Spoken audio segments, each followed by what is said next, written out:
Good morning, everybody. It's Positive Tuesday today, March 11th, 2025. For Barron County Sheriff Chris Fitzgerald, I'm Ben Dryden, and you're watching The Big Show, Positive Tuesday with Ben and Fitzy, presented by Professional Exteriors and Interiors. With 20 years of experience, this locally owned and operated business provides quality work both on the inside and on the outside of your home or business. Give them a call today, see what they can do for you. The number's right there on the screen, 715-520-2271. Fitzy, how's it going? Good. How are you? Pretty good. Sorry. Are you busy? Yeah. Well, I want to actually turn on our show because I just got the notification. I've never actually clicked this. I want to see how far behind it is. I used to do that too, but I quit doing it because now we've done this so much. It's just we can do it standing on our head. We really kind of can. I mean, some days we do. I think people wonder. Yeah. All right. So, how was your week last week, and how was your weekend? What'd you do?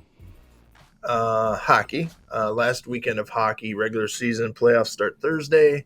So it's a big week. I'm off Thursday and Friday. Going down to West Bend to watch hockey playoffs. We win Friday. We play in Toma on Saturday. We win Thursday. We play in Toma on Friday. We win that. We get the rest of the weekend off, and we get the second round of the playoffs next weekend. So big weekends coming up. 3 weekends left of hockey. Hopefully 3 weekends. If we win, we'll be in St. Louis 2 weeks from now. We'll be in St. Louis, and it'll be awesome. St. Louis. Ugh. Yep. So, and Emma was home this weekend, so she visited from North Carolina. So, yeah, we had a big weekend. So. We had Grace. So my oldest daughter, Grace, she turned 26. She does all of our obituaries for Dryden Wire as well. But we had a big get together after Bible study on Sunday morning. Like 15, 20 people here. My sister came from the cities and her family, and my brother and nieces and nephews. Yeah, that was a lot of fun. I mean, that stuff fills my cup, man. Being with family, that just fills my cup. I absolutely love that. Family and friends is where it is. So right. Your jobs come and go, family and friends don't. I remember actually, well, this is a little off topic here, and maybe it's not directly about family and friends, but I remember Dad, well, you know my dad. He's not real, yeah, you've heard him. He's not a real big advice giver. But I remember to this day, he probably doesn't, but I remember to this day when I left the house, I graduated on a Friday, and I moved out Monday, moved to my brother and his wife in Eau Claire. Not because I didn't want to be home, it was just I'm ready to go, right? And Dad, he told me that 2 pieces of advice. He didn't say it this way. He just said, now remember, Ben, it's not what you make, it's what you spend. And I didn't understand what that meant. I'm like, whatever. Now, of course, I realize that. Essentially saying live below your means. You get a pay raise, don't go out and get a new car. And the second thing was that you only have your last name. Girlfriends come and go, friends come and go, jobs come and go. The only thing you have in life is your last name. And again, I'm like, whatever. What are you talking about, Dad? See ya. But I've also learned what that meant. That it's your last name and make it a good last name. So I want something for. Well, honestly, seriously, this does go back to family because I want my daughters to be proud. I want my wife to be proud of our name. That's a thing. No, it's all about character. It's about character. I'm doing some leadership training right now on character. So. It's all about character, and that's why we love doing the show because it's honest, it's true, it's transparent, it's who we are, and it's what we do. Yeah, and good morning. I agree with you, Fitzy. Good morning, Sharon, Wayne, Mark, and Carol. So because I was busy this, I want to change our.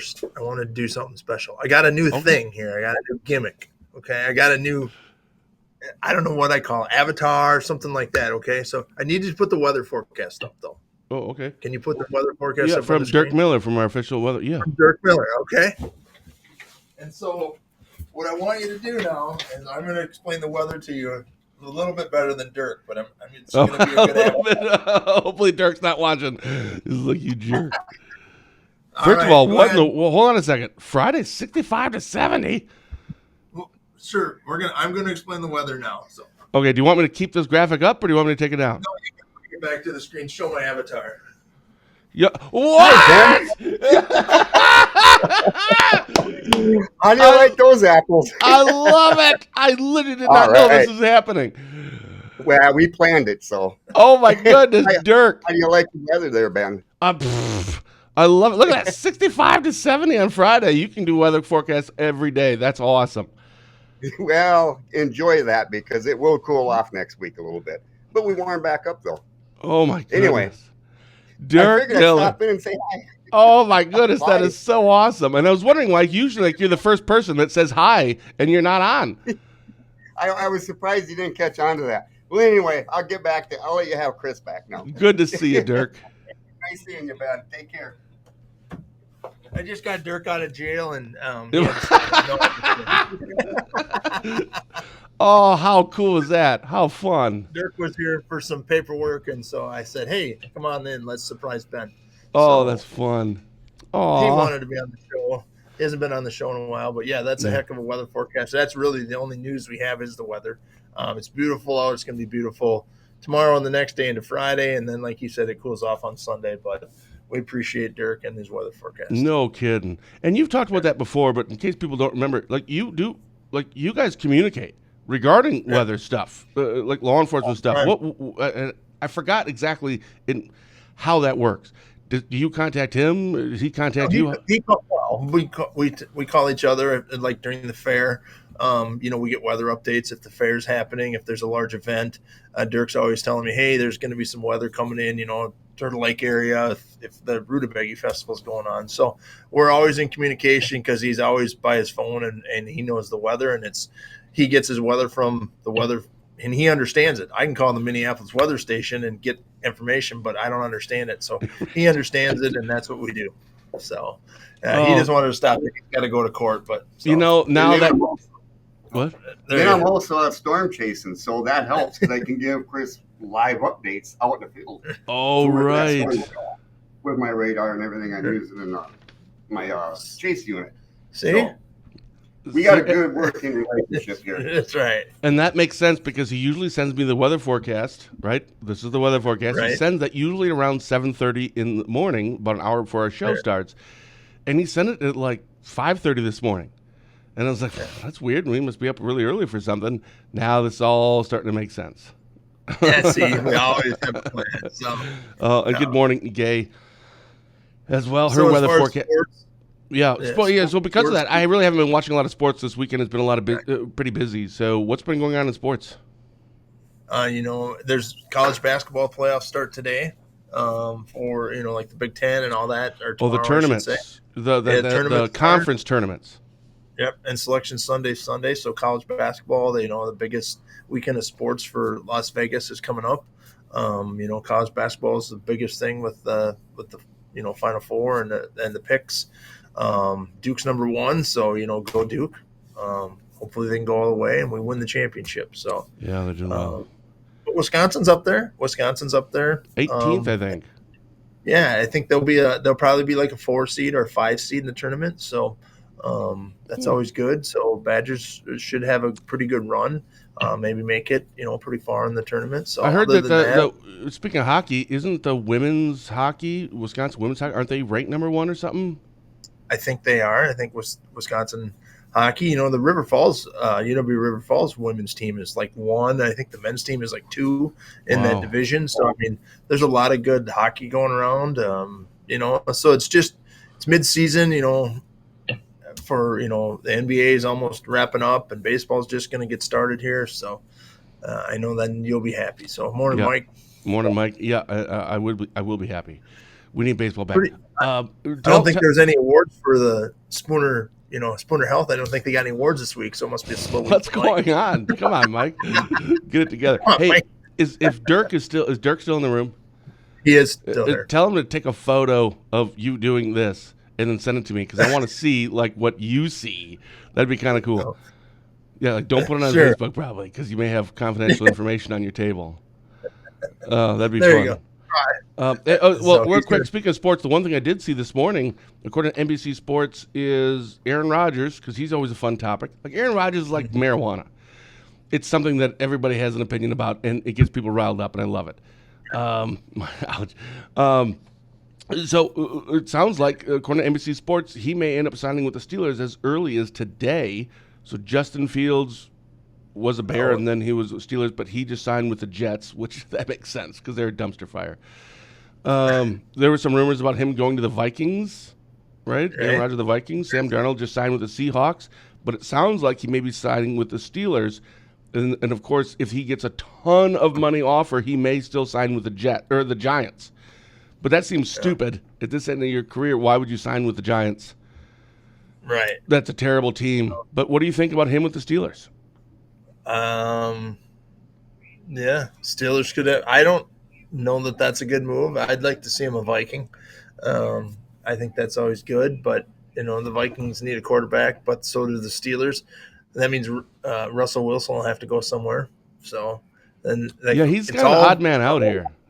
Yeah, he is going to be the odd man I think he's probably going to. I think it's going to be Aaron Rodgers to the Steelers, and then Russell Wilson to the Giants. That's kind of what I think. So then does that mean the Giants move up in the draft to get a quarterback, or they go from 2 to 1? Or I don't know. Giants are also a dumpster fire. Play of the draft, so the draft is going to get screwed up by all these free agent signings. So yeah.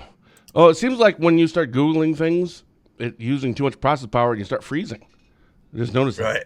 Yeah. So stop looking stuff up. Oh. Gabe Magnifici. Good riddance, Aaron. Yeah, how quickly people turn against you. Everybody loved him before. I've never liked him. I thought he was a prima donna and a jerk. But whatever. Out of this there. You got it? No, I'm fine now.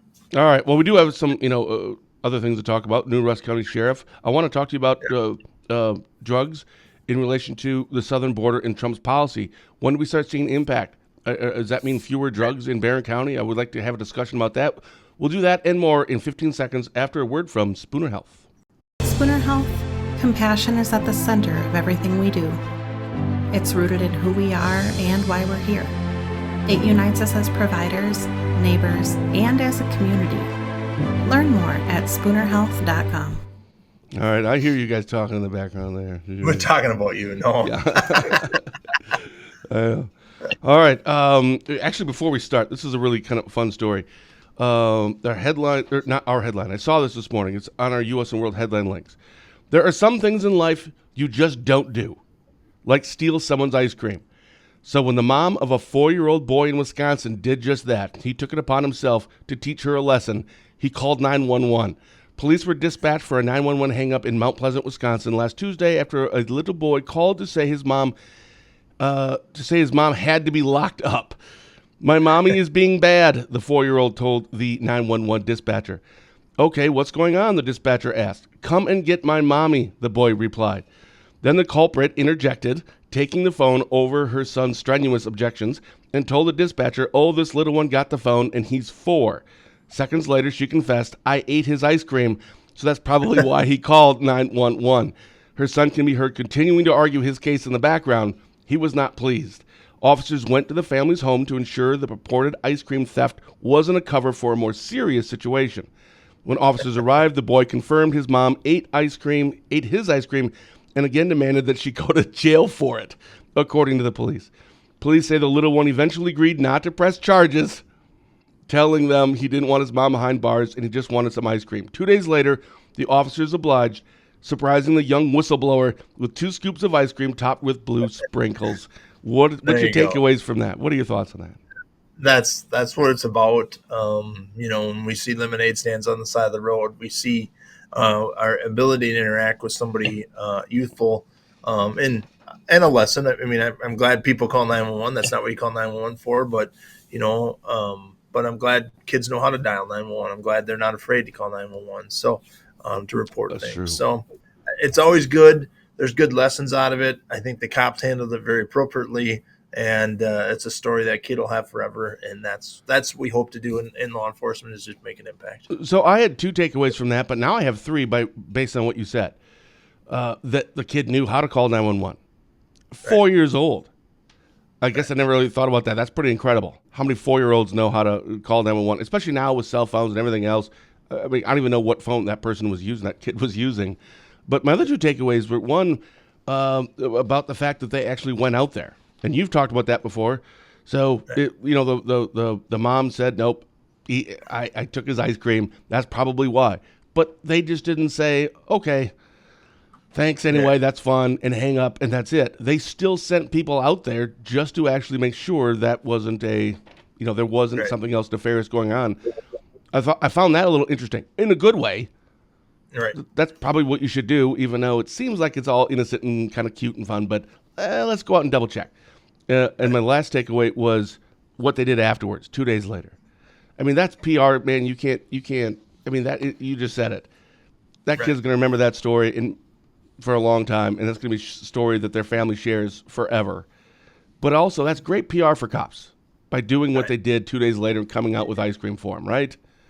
It's huge so PR. Important. It's good that that's what I hope our people do is take time to go on calls and they listen to what's going on and they check on them. And like you said, they could have just hung up and said, "Oh, 911, hang up, everything's fine," and we moved on in life. But they went out and checked on the kid. We need to take more time on our calls. It just doesn't always happen that way. We just have too many calls or not enough time, or we got to travel across the county to get to a call. So, it worked out perfect. And again, it's a great story. It is. And it puts law enforcement in a good light. We don't always get the good light because we don't get to do many good things. We arrest a lot of bad people to create better situations, we hope. And that's where we're at. Yeah, and hopefully the two officers that went out there was a photo. So this was on CNN.com. It's actually, you just go to our website, Dryden.com, and look at today's U.S. World Headlines. It's in their link.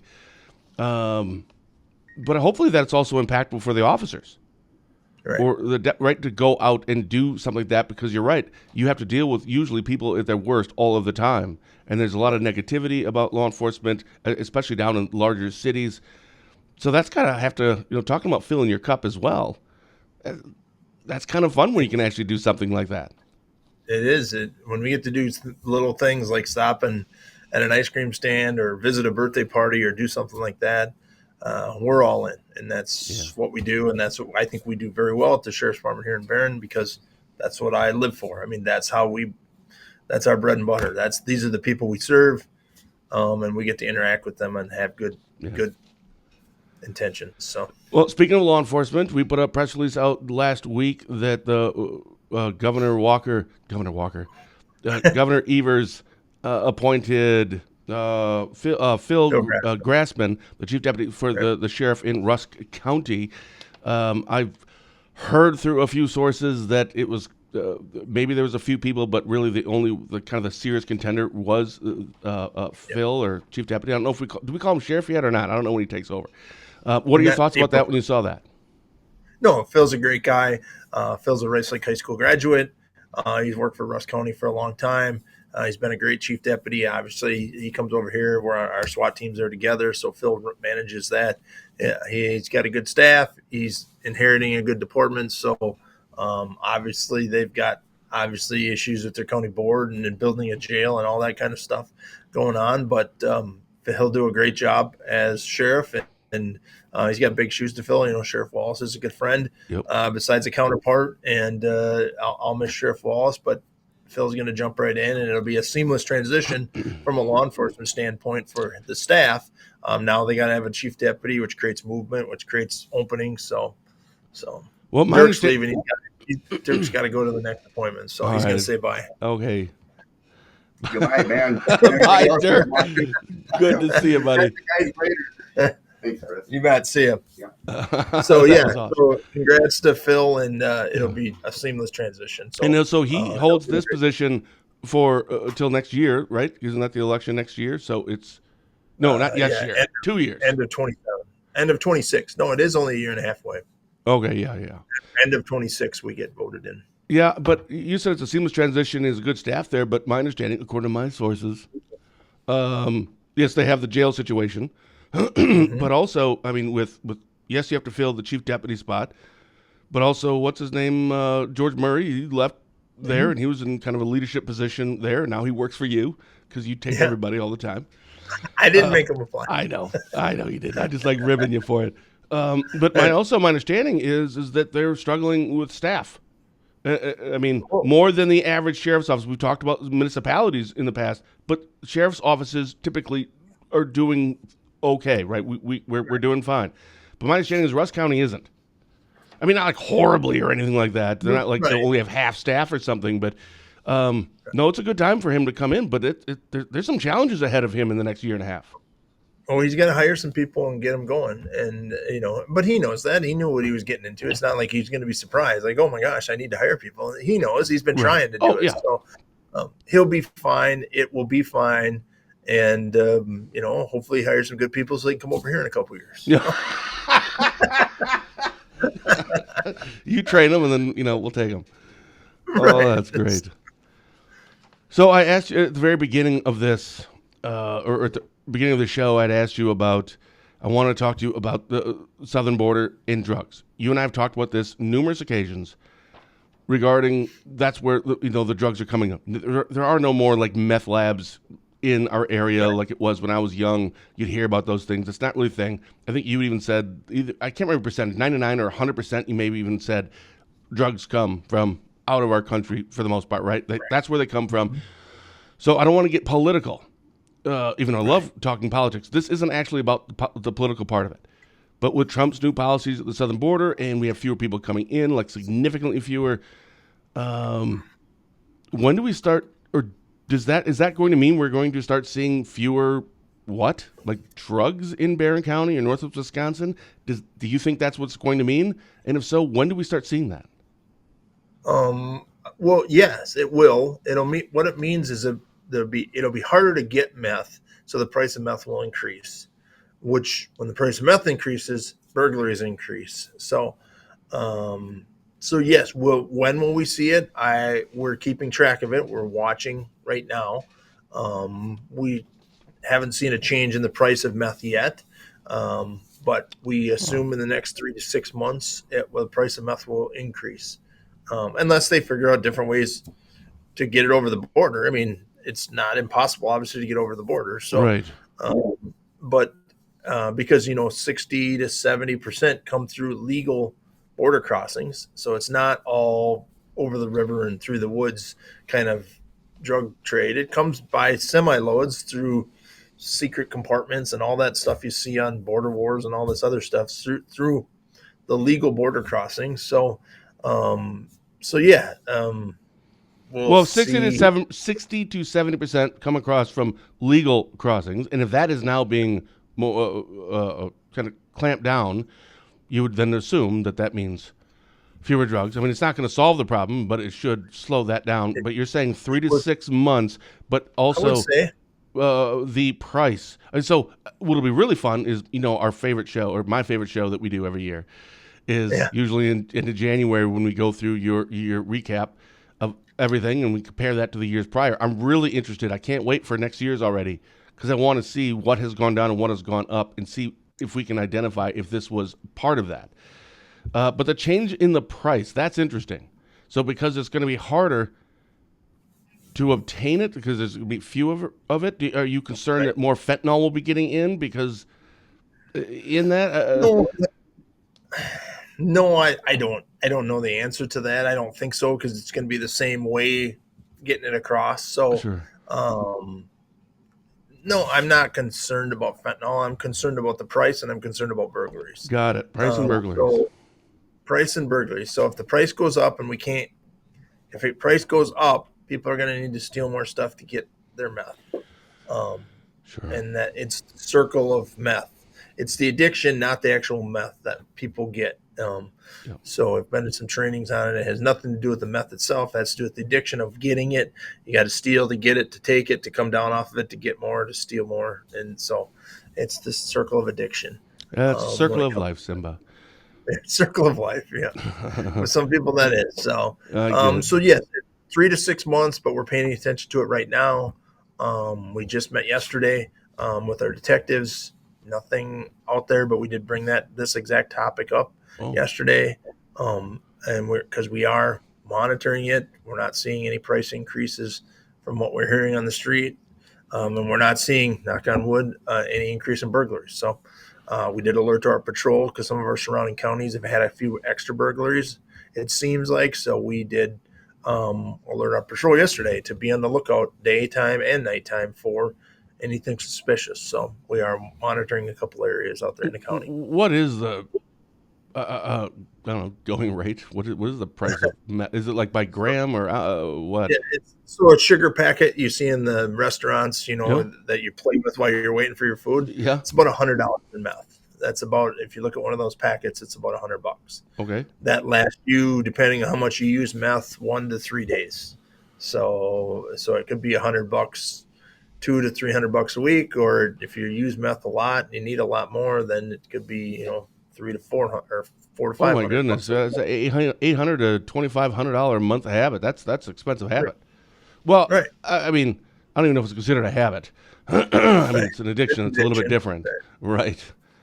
Right, but that's how much. If a sugar packet is about $100, Okay, that's give or good to know. take. So, and that it used to be up and it used to be down, and right now the average is about $100. So, Okay. it's been as low as 80, and it's been as high as 150, 160. So, Renee has a question. What do you do with the meth and fentanyl once seized? We can't tell you that. yeah, that's right. We sell it. How do you think we pay? No, I don't. We make a profit, sucker. Yeah, we send it to Polk County and sell it. No, no, we burn it in the incinerator. All of our evidence is burned in the incinerator in Elmina. So, all of our drugs go there. They get seized. We take it over there and we burn it in the incinerator. All of our evidence. So Really? good work. Yep, all of it. What do you do with illegal fireworks? Because I think I know the answer, but you probably can't say the answer. We burn everything in the incinerator. Do you though? I kind of feel like you just go out in the country, maybe another county, bunch of cops on a Friday night, and you all get together and you just start lighting them all off because you're destroying them. Yeah, right. No, we burn them in the incinerator. Whatever. That's no fun. Sam, I'm doing something fun today. What are you doing? Meals on Wheels. So it's Meals on Wheels month. And so I'm going to send you this after I get done here. And so you can put it on your website. But Okay. They need more deliveries. So I'm delivering Meals on Wheels today. And so we deliver almost 500 meals a day in Barron County for our Meals on Wheels program. They're always looking for volunteer drivers. So I'm delivering Meals on Wheels late this morning after another meeting, but I'll send you a flyer here and you contact our ADRC and learn how to support the Meals on Wheels program. Romaine does it. Dave Armstrong does it. Many community members do it. But it's just a good thing to get out there and make a difference. Sometimes it's the only time these people see a person is when they get their meal delivered. So, and sometimes it takes a half hour. Sometimes it takes you an hour of your day. If you have an extra half hour in your day, think about delivering Meals on Wheels. Well, I think you have a little unfair advantage because you can deliver them with lights and sirens on and do it a lot faster than the average person. Right. I just give her. Hey, who's Patty Anderson? She's our county board person, and she is on our law enforcement committee now. Okay, because she sent me an email, and I didn't realize you were bringing this up, but I recall getting an email yesterday. I haven't read all the way through it, but it started with, "Good morning, I have some information about the senior dining program that Sheriff Fitzgerald mentions once in a while when on air with you. It is lengthy, but is an important program in Barron County, but one does not have to live in Barron County to participate." And then, yeah, there's a ton of information, which it's on my list to go through and read. So that must be what you're talking about as well.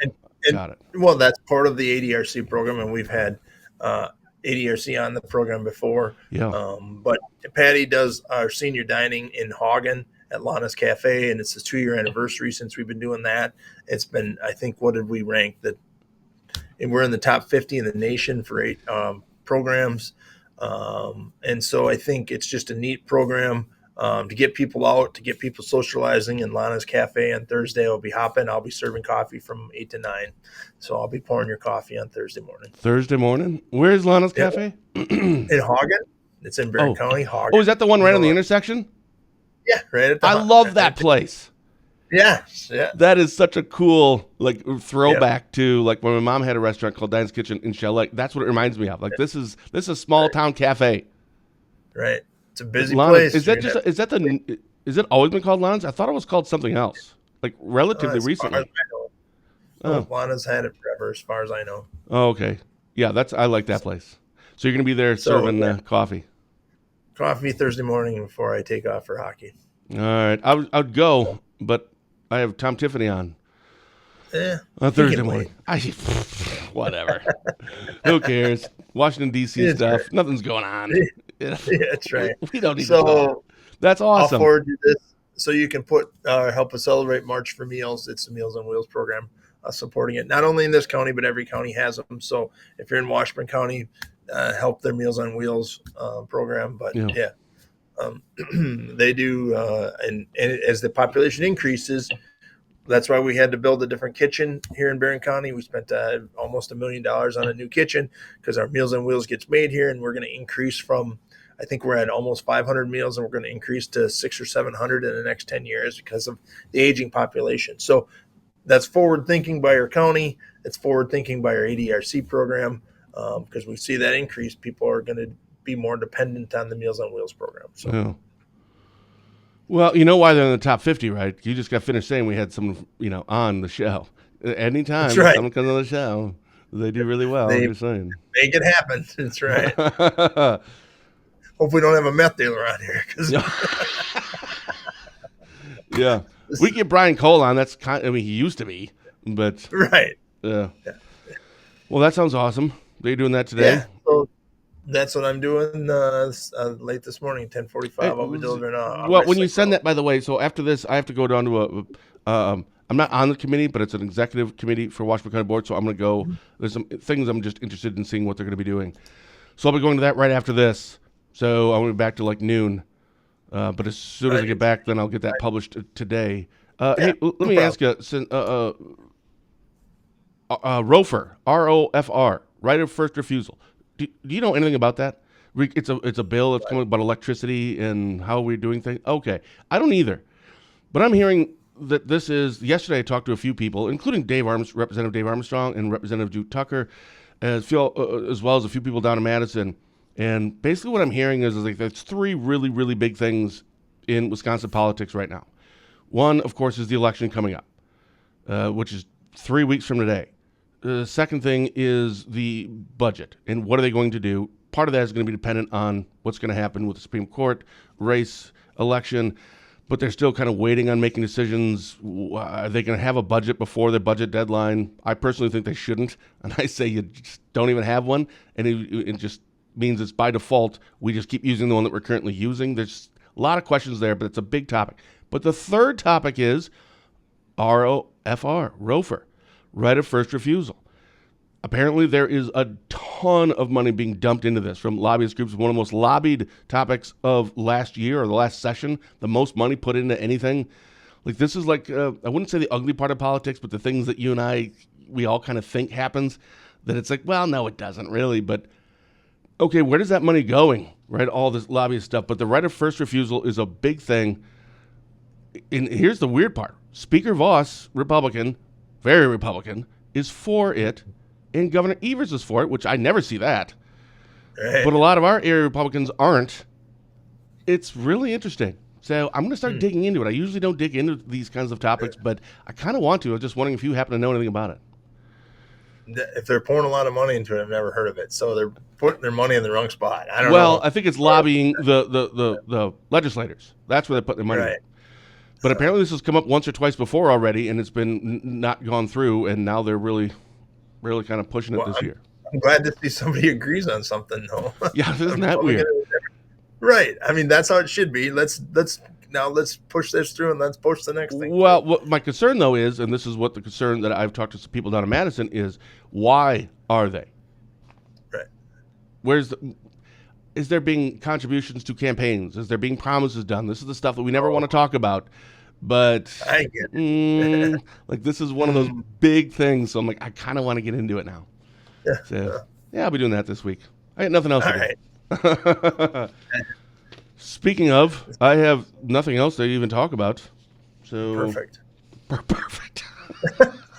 It's about time to shut up, Ben. Jeez. And we already did a weather forecast. Yep, so, it's going to be nice all week. I'll put it up again. I got nothing. Meals on Wheels, hockey playoffs.